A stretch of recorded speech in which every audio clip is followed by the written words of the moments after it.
राधे राधे। मैं आपका भाई योगाचार्य अवनीश परिहार। आप में से बहुत सारे प्यारे बहन भाई पूछते हैं कि भैया हमारे गैस बहुत बनती है, हम गैस से बहुत ज्यादा परेशान हैं। तो कई लोग बोलते हैं कि भैया मुझे एसिडिटी बड़ी बनती है। तो मैं उससे अक्सर उनसे ये पूछता हूँ कि आप सुबह सुबह उठकर क्या करते हैं, यानी कि सुबह सुबह उठकर आप क्या पीते हैं। तो 90% लोग बताते हैं कि भैया सुबह सुबह उठ के हम पीते हैं टी यानी चाय। तो मैं आपको बता देना चाहता हूं कि सबसे पहले गैस पर बनती है चाय और फिर चाय पी के बनती है गैस। तो सबसे पहला आपका काम ये करना है कि आप मॉर्निंग जो टी है उसको बिल्कुल बंद कर दीजिए। उसकी जगह आपको क्या करना है कि तांबे के बर्तन में रात्रि में पानी रखना है और सुबह सुबह उठ के वो पानी पीना है। आप सिर्फ इतना करेंगे तो आप देखेंगे कि आपकी ये जो समस्या है उसमें 50% का फायदा हो गया। बाकी की जो समस्या रही उसके लिए हम बैठे हैं। दूसरा काम आपको क्या करना है, अगर आपको ज्यादा गैस्ट्रिक प्रॉब्लम, ज्यादा एसिडिटी बन रही है तो आप फ्रेश होने के बाद इस पोजीशन में बैठ के, इसको हम योग में बोलते हैं कागासन, इस पोजीशन में बैठ के आप पानी पीजिए। एक गिलास लेके आप गुनगुना पीने लायक पानी पीजिए और पानी पीने के बाद आप खड़े हो जाएंगे। खड़े होके आप अपने जो लेफ्ट हैंड है उसको अपने स्टमक पर रखेंगे। बाकी जो 3 उंगलियां हैं अंगूठे के जस्ट बाद वाली, इसको मुंह के अंदर डालेंगे, इस हाथ से पुश करेंगे और वॉमिट करेंगे, यानी कि जो पानी आपने पिया है उस पानी को बाहर निकालेंगे। इससे क्या होगा, ये सिर्फ पानी को ही बाहर नहीं निकालेगी, ये आपके अंदर जो एसिड जमा है, जो अनडाइजेस्ट फूड है, वो भी शरीर से बाहर हो जाएगा।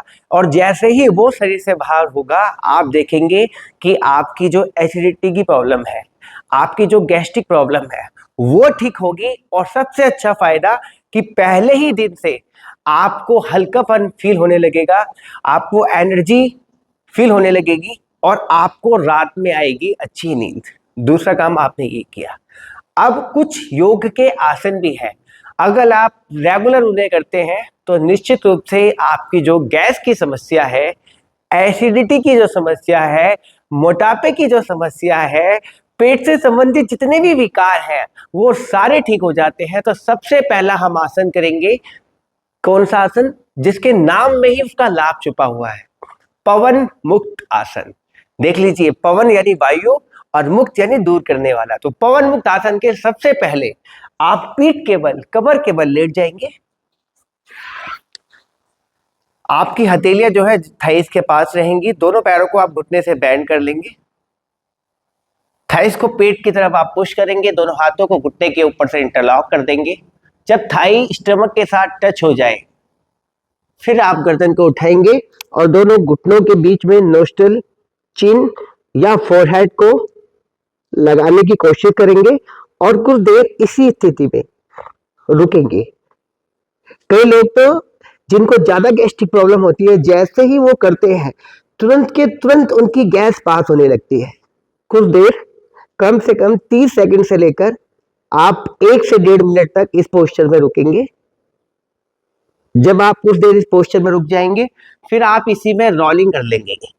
रोलिंग का फायदा क्या होगा कि आपकी स्पाइनल कॉर्ड की मसाज हो जाएगी और हर बार थाई का जब प्रेशर आपके स्टमक में पड़ेगा तो पेट में रुकी हुई जो कुपित वायु है वो शरीर से बाहर हो जाएगी और आप देखेंगे कि कुछ दिन के अभ्यास से आपकी जो गैस्ट्रिक प्रॉब्लम है वो बिल्कुल ठीक होने लगेगी। कितनी देर करना है, कम से कम ये, इसको बच्चे झूला आसन भी बोलते हैं, कम से कम 10 से 15 बार आप जरूर करें। तो पहला आसन आपको करना है पवन मुक्त आसन। दूसरा, आपने खाना खाने के बाद वज्रासन में बैठना है। 84 लाख आसनों में सिर्फ एक आसन यही है जिसको आप खाना खाने के बाद कर सकते हैं। जरूर आपने इसको करना है। इसका बेनिफिट क्या है कि जैसे ही आप इस पोस्चर में बैठते हैं पैरों में ब्लड का सर्कुलेशन रुक जाता है और आपके जठर में यानी कि आपके स्टमक में बढ़ जाता है। और जैसे ही बढ़ता है जठराग्नि आपकी तेज हो जाती है, आपका जो खाना है वो अच्छे से डाइजेस्ट हो जाता है। तो ये बहुत सुंदर सा अभ्यास है। खाना खाने के बाद आप जरूर इस पोस्चर में जरूर बैठें।